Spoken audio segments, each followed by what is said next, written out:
everyone, this is Colt Mitchell with Gunsmoke Outdoors, and tonight I'm going to give you just the tip.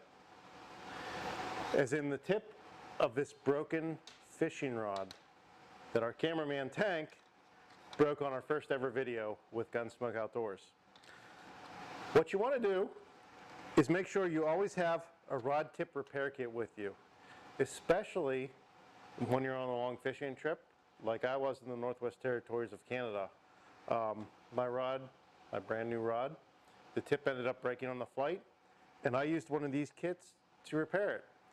It consists of 3 different tips of varying sizes, as you can see on here, and a guide heat glue, which is basically just glue gun glue. So you can heat up the tip with a lighter, rub some glue on the inside of the insert, and put it on your rod. You'll have a rod that's good enough to fish with, and it'll save some trips. And that was just the broken tip.